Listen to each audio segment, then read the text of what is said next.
By the time officials acknowledged the disruption, normal routines were already suspended, doors were locked, and communication narrowed, leaving unanswered questions about how symbolic protest became a security event.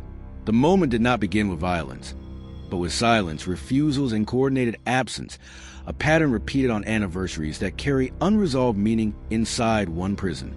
That prison was Attica Correctional Facility, a maximum security facility whose name remains inseparable from a 1971 uprising that reshaped American prison policy, nationwide debates, and reforms. Decades later, the anniversary of September 9 still lands heavily, prompting coordinated inmate actions intended to memorialize deaths, demand reforms, and test institutional tolerance limits quietly. In multiple years, incarcerated participants have marked the date through hunger strikes, work stoppages, or staying in cells, actions documented by advocates and acknowledged by corrections officials. But the meaning of these gestures has never been settled, because remembrance inside a prison collides with rules designed to prevent collective action and coordination broadly.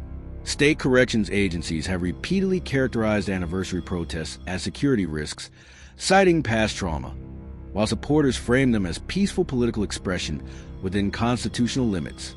The tension becomes procedural, not theatrical, unfolding through memoranda, policy directives, staffing changes, and disciplinary codes rather than public confrontation or televised spectacle inside facilities nationwide. Each anniversary raises the same operational question for administrators: how to permit lawful expression without allowing coordinated disruption that could escalate beyond control quickly or dangerously. For incarcerated participants, the calculation is different, shaped by collective memory, grievances about conditions, and skepticism that ordinary complaint channels produce meaningful change over time periods. Records show that in several years, facilities anticipated anniversary actions, increasing staffing, limiting movement, and adjusting schedules days in advance through internal communications, briefings, and contingency planning. Those preparations sometimes prevented incidents, but they also sharpened resentment, raising the question of whether prevention itself became the provocation during commemorations annually inside prisons. Outside the walls, families and advocacy groups have organized vigils and statements, tying contemporary protests to the historical record of deaths and reforms promised after 1971. Corrections officials, however, often stress that commemorations risk misinterpretation, arguing that any coordinated refusal can mask coercion or planning unrelated to remembrance and security concerns.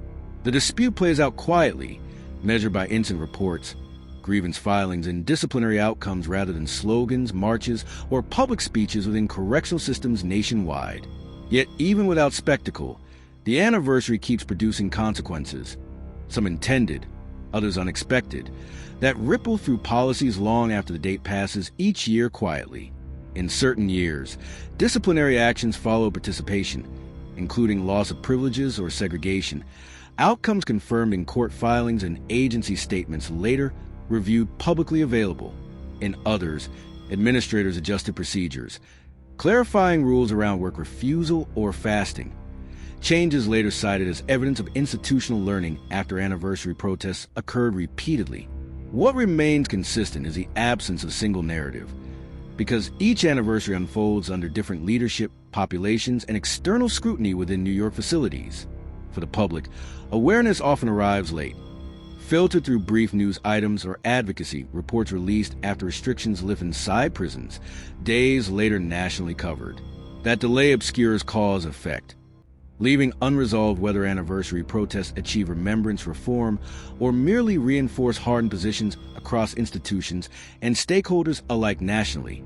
Understanding these protests requires separating the 1971 history from present practice, while recognizing that institutions and memories are rarely disentangled in corrections policy debates today. Chapter by chapter, records show incremental change rather than rupture, a slow negotiation between control and commemoration that repeats annually within Attica's walls, specifically documented. Still, one unanswered issue persists at the center of every anniversary, and it shapes how the next protest is received by officials, inmates, and observers. That issue is legitimacy, whether remembrance inside a prison can be recognized without triggering punishment, a question with no settled answer under current rules and practices. As anniversaries approach, Both sides prepare again, guided by past outcomes, legal constraints, and an awareness that attention will be fleeting beyond prison walls nationally. What happens next depends less on rhetoric than on choices made quietly before dawn in offices and housing units across the facility each year again. Those choices set the conditions for another anniversary and determine whether remembrance passes unnoticed or becomes an institutional test of authority, restraint, and memory preservation. Chapter 1 ends without resolution because the protests themselves are unresolved, recurring events shaped by history yet governed by present power dynamics inside prisons today. Documentation from state oversight bodies notes recurring patterns during anniversaries, including temporary lockdowns, restricted visitation, and expanded monitoring measures implemented preemptively across facilities statewide consistently. Such measures are framed as neutral safeguards, though their timing underscores how memory itself becomes a management variable within correctional administration practice, annually observed patterns. That framing leaves a lingering question about whose safety is prioritized when commemoration coincides with control measures enforced simultaneously during anniversaries, statewide repeatedly each year. Court decisions touching related protests emphasize narrow facts, avoiding broad endorsements, and reinforcing case-by-case responses rather than systemic judgments within correctional law contexts nationally cited. This legal restraint mirrors administrative caution, creating a feedback loop where ambiguity persists and annual preparations continue unchanged despite years of experience managing anniversaries already. For incarcerated people, that continuity signals limits of recognition, reinforcing reliance on the anniversary as one of few collective moments permitted informally or tolerated briefly. The result is a ritualized standoff, quieter than history yet tethered to it, repeating with minor variation across successive administrations and populations over decades inside. As this chapter closes, the anniversary remains a fault line, stable enough to endure, unstable enough to disrupt routines, expectations, and authority structures periodically without warning. The major reveal came not from violence, but from documentation showing how widely anticipated these anniversaries had become within the system, transforming remembrance into a predictable administrative cycle rather than an unexpected disruption. Internal directives obtained through litigation showed staffing surges, canceled programs, and movement restrictions timed specifically to September 9th, contradicting public statements describing anniversary responses as improvised reactions. That contradiction mattered because it reframed inmate protests as responses to preemptive controls, not spontaneous defiance, shifting responsibility toward planning decisions made well before any action occurred. If stories like this matter to you, subscribe, because the next one goes even deeper. That line appears here because the stakes become clearer once preparation replaces reaction. Corrections officials defended the planning as prudent, citing historical trauma, staff safety, and intelligence assessments suggesting coordination risks whenever symbolic dates approached the facility. Yet oversight reports noted that no weapons caches or escape plots were discovered during several anniversary periods, raising questions about proportionality and justification for broad restrictions imposed. The absence of discoveries did not end the practice, because risk management inside prisons operates on worst-case assumptions rather than documented intent or proven outcomes alone. For incarcerated participants, the visible buildup reinforced perceptions that commemoration itself was treated as misconduct, regardless of individual behavior or peaceful intentions expressed beforehand. Grievance filings increased in some years following anniversaries, alleging retaliatory discipline tied to fasting or work refusal, claims reviewed by inspectors and occasionally referenced in court proceedings. Those reviews rarely produced sweeping remedies, instead emphasizing deference to administrators when security rationales were articulated, even if evidence of imminent threat remained limited. The legal outcome created a quiet pattern. Protests occurred, restrictions followed, complaints were filed, and the institution emerged largely unchanged by the cycle's repetition. But something else changed gradually, documented through policy revisions clarifying permissible fasting and defining thresholds for disciplinary response to coordinated refusals. Those revisions suggested learning, yet also entrenched control by formalizing responses to behaviors previously treated inconsistently, narrowing discretion for line staff while expanding administrative authority. Outside advocacy groups pointed to these changes as proof that anniversary actions force acknowledgement, even if concessions remain procedural rather than substantive improvements.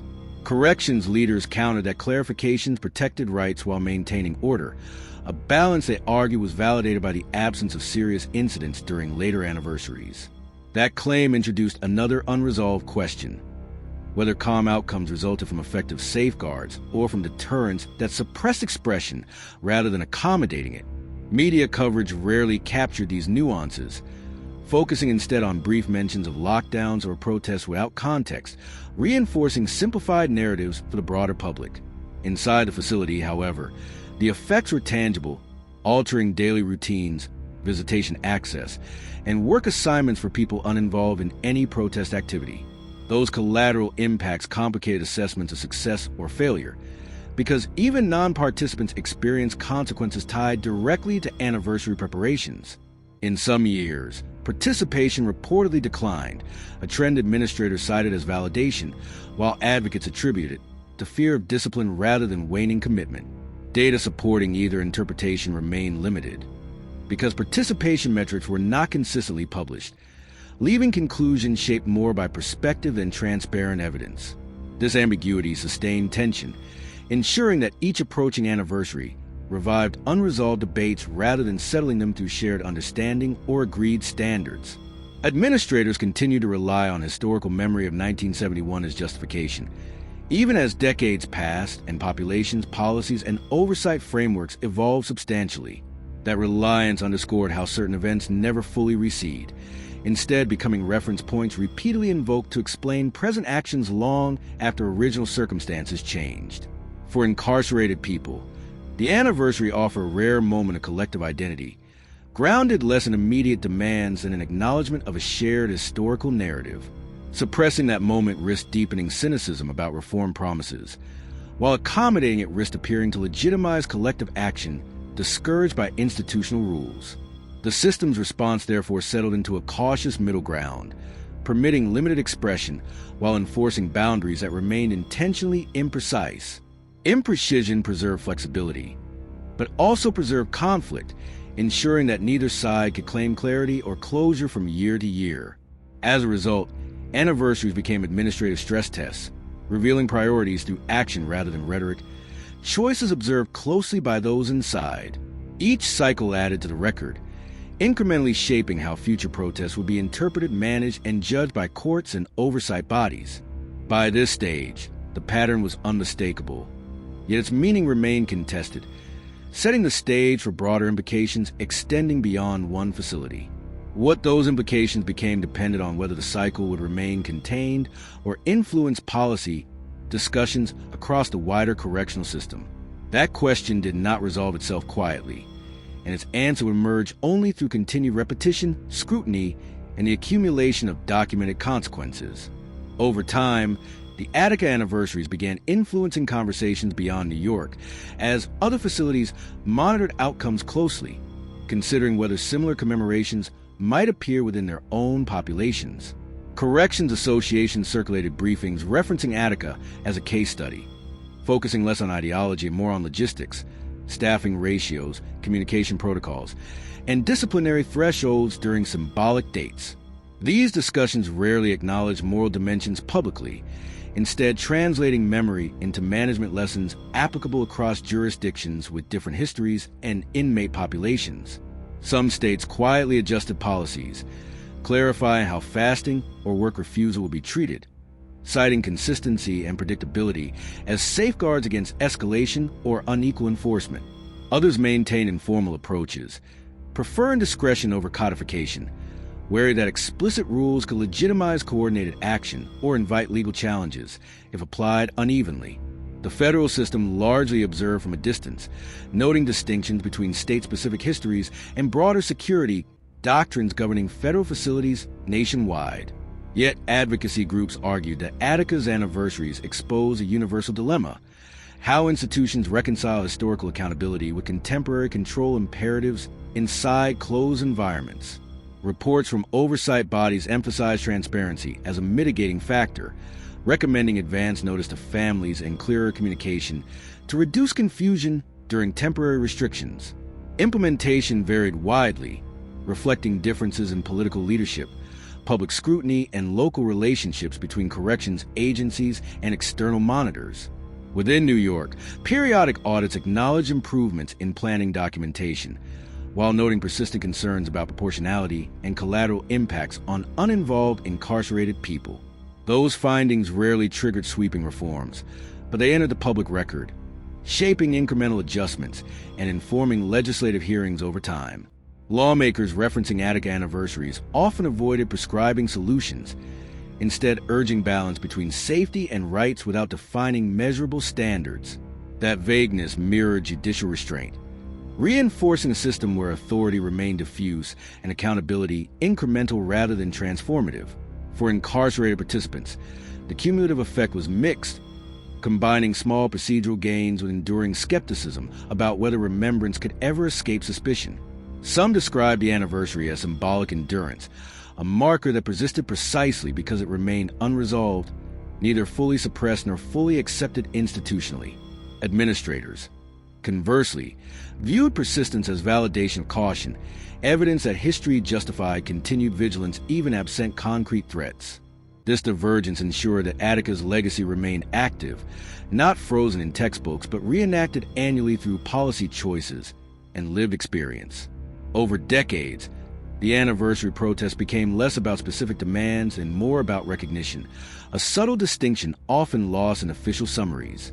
Recognition, however, carries administrative consequences because acknowledging collective memory challenges frameworks designed to individualize behavior and responsibility. The system responded by compartmentalizing, allowing remembrance in limited forms while enforcing boundaries that preserved hierarchical control.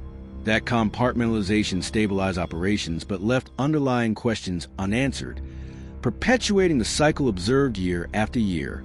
Researchers studying carceral governance cited Attica anniversaries as examples of how institutions absorb dissent without resolving its causes. Such absorption does not erase tension. It redistributes it across time, reducing immediate risk while extending uncertainty indefinitely. For the public, awareness remained episodic, spiking briefly with news mentions before receding, mirroring broader patterns of attention to prison issues. This intermittent visibility shaped incentives, encouraging agencies to manage optics alongside security, mindful that anniversaries attract scrutiny even without incidents. As a result, planning documents increasingly address communication strategy, anticipating external questions alongside internal contingencies. That shift signal recognition that prisons operate within public accountability frameworks, however limited, especially when history resurfaces annually. Still, accountability remained constrained by access barriers, leaving much of the anniversary's impact known primarily to those living through it.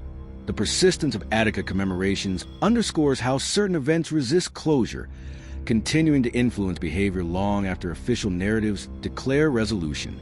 In this sense, the anniversaries function as reminders not only of past violence, but of unfinished negotiations between authority, memory, and rights. Whether that reminder prompts future reform depends on choices made quietly, informed by accumulated records rather than dramatic turning points. What Attica demonstrates is not inevitability, but endurance, a pattern sustained by institutional habits and collective memory intersecting annually. As long as that intersection remains unresolved, the anniversary will continue shaping policy, perception, and experience inside prisons. It will do so without spectacle, through memos, schedules, and decisions that rarely reach headlines but define daily life behind walls. The legacy of Attica, therefore, is not confined to history. It is renewed each year through responses that reveal priorities more clearly than words. And in that renewal lies the enduring question of whether remembrance can coexist with control, or whether one must always constrain the other. If this story kept you watching, the next one will stay with you even longer. Subscribe for more real prison documentaries.